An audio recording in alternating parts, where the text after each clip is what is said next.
I always look forward to having our Mohit Rajhans on talking about tech and AI and scams. And that's what we're talking about today. And we do like a deep dive off camera about all the stuff. But we were talking about text messages. Like each morning, I'm getting text messages from different companies saying, "Oh, your package is here," or CRA is saying something like this. Right. And like I'm like, I know I can't click on that, so delete. But like something like sometimes you're just like, what is that? And is that the new evolution of this? Where are we going when it comes to cybercrime? The motto is think before you click, because not everything you're receiving on a daily basis is anything that you need. It's unfortunate, Tim, because we've signed up for notifications and we want to be notified when there's a package at our doorstep or if our kid is late for school. But they've become so sophisticated. But when I say they, I mean the people committing cybercrimes have become so sophisticated in the way that they can reach out to people and grab your information online that we're no longer in a place where we're just talking about one company or another. We're now talking about each separate way we communicate online having their own issues when it comes to these scams. Yeah, the thing is too, like City of Hamilton is going through this cybercrime issue. It's coming up on 2 weeks now. And the communication, I know they're weary about communicating any information that the hackers would take and then use against them. But as, I don't know, citizens of the city, you want to know what's going on when it comes to your services. Yeah, I think that we're in a situation now as the public and with so much of our public information out there that the contract that we need to have with the people that we're engaging with online should be that it's their responsibility to tell the public what's happening, how their information might be used, or how it could be used nefariously. I realize you don't want to give enough, like too much information to make people panic, but I think long gone are the days where we can't fix things and secure ourselves online. If you want us to be good digital citizens, we need to be communicated with. We need, you know, the Facebooks, the Metas, the Googles, even the hospitals of the world to tell us whether a hack has happened. You're parents of teenagers who are in the digital world that have phones. What are some of the blind spots for you, for other parents out there, when they have kids that are getting these types of things on their phones? So there's 3 different things that I walk through very quickly when it comes down to kids.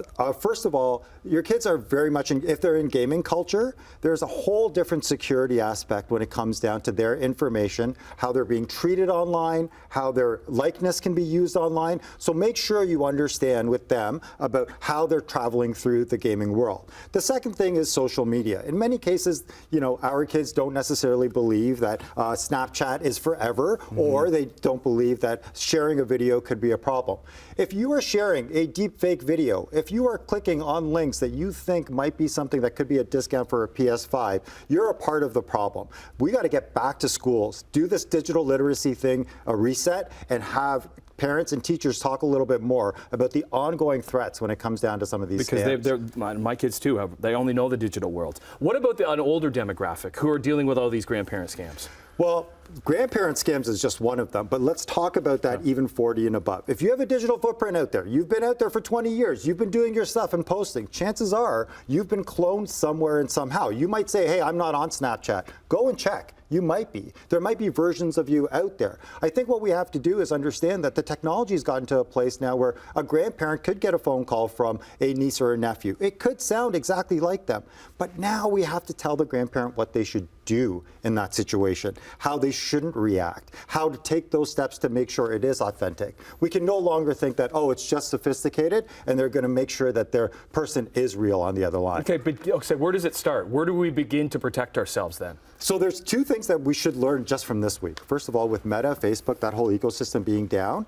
people, whether you're a business or you have your personal information out there, back your stuff up. In fact, all of these social media apps now have the ability for you to download your own information. The second thing, obviously, is 2-factor authentication. If you don't have multiple ways to sign in right now, when it comes down to authenticating, whether it's your bank or your social media stuff, you're not doing yourself a favor. And the third thing is we've got to hold digital technology companies accountable to letting us know the proper ways to communicate with them. Because right now, when there is service problems, you really don't know where to go.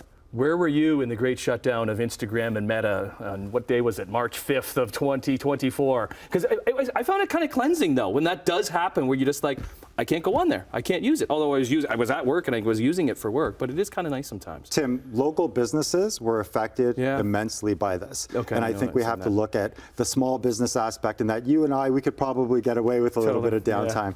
But unfortunately, a Meta outage is a great example about how we need to continually have these conversations to understand what's happening. And we will continue to have these conversations. Always appreciate you being here, Mohit Rajhans. Thinkstart.ca, that's where you can follow him, and on Instagram too.